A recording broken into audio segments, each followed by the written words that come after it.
The UFO thing seems to be real. We can't explain what they are. That is the consensus all of a sudden. 60 Minutes did a long piece of it on Sunday night. This after decades of mocking anybody who suggested, well, maybe there's something to this.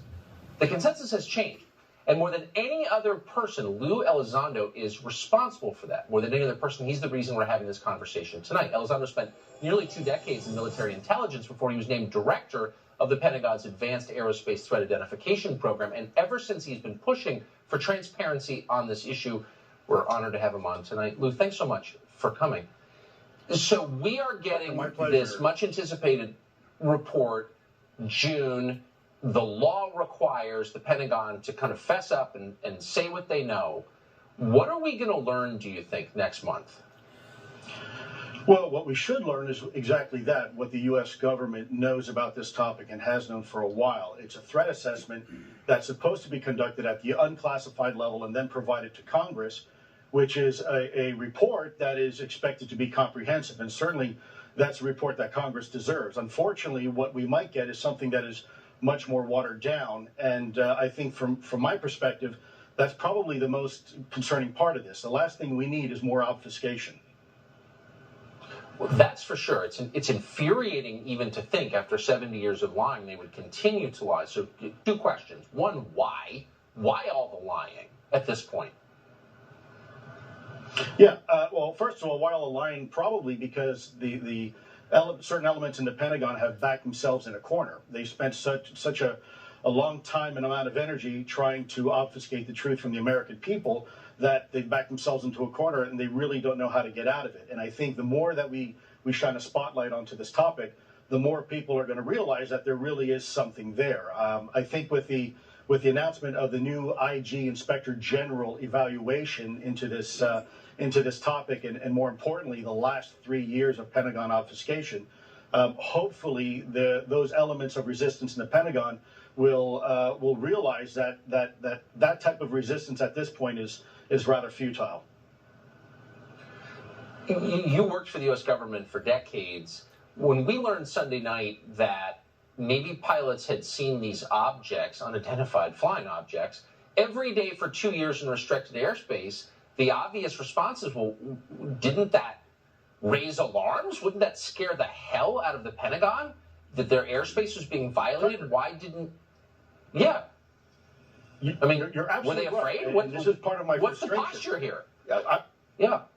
I saw the reports, and there were times where you'd look at a monthly report, and there were 25, 26 incidents occurring in a 30-day time period. And the question is really, what the hell is wrong with you? How can you not realize that this is an issue? Let's take away for a moment the source of what this possibly could be, and let's just pretend it's either Russian or Chinese. Either way, it's not a good scenario. Someone with some sort of technology that we don't have is incurring into controlled U.S. airspace on a regular and routine basis, and no one wants to do a darn thing about it. So one of the reasons we're having this, I mean, you're the reason we're having this conversation. You, I think more than anybody, really pushed hard to bring this stuff to the public, to bring it to light. If this report that we get next month is watered down, redacted to the point of pointlessness, do you think that whistleblowers internally will continue to leak the truth to the public? Tucker, I do. And also, let me just say for the record, I appreciate the compliment towards me as being part of this, but I also have to give a lot of that credit to folks like you and people in the media that were brave enough 3 years ago to cover this topic when nobody else in your industry wanted to cover it, and it turns out that you were right. So first of all, thank you for doing what you do. And then secondly, yeah, I do. I think there's more and more people that are going to come out. We saw Alex Dietrich and Dave Fravor this weekend coming out for the record, and these people have a lot to lose. Alex Dietrich is still in the United States military. There's a lot at risk here. And by the way, for every one of those brave Americans that are coming out and having this conversation, there's dozens more in the shadows waiting to tell their story. We keep hearing whispers that there is physical evidence of the existence of these objects that might tell us what they are. Do you believe that's true? I do believe it's true.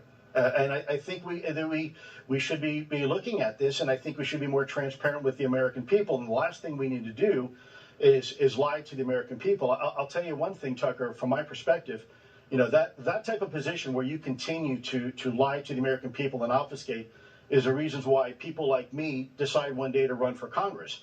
And I can tell you, the last thing DOD wants right now is someone like me in Congress.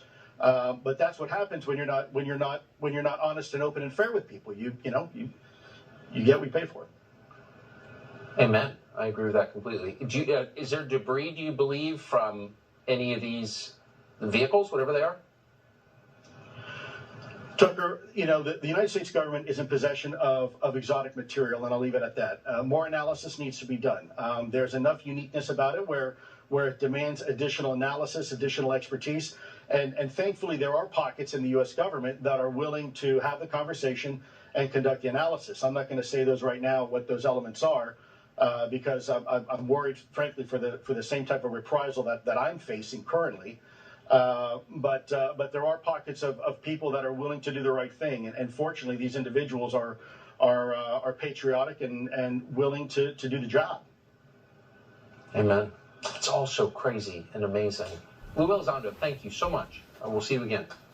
Tucker, as always, my pleasure. Thank you.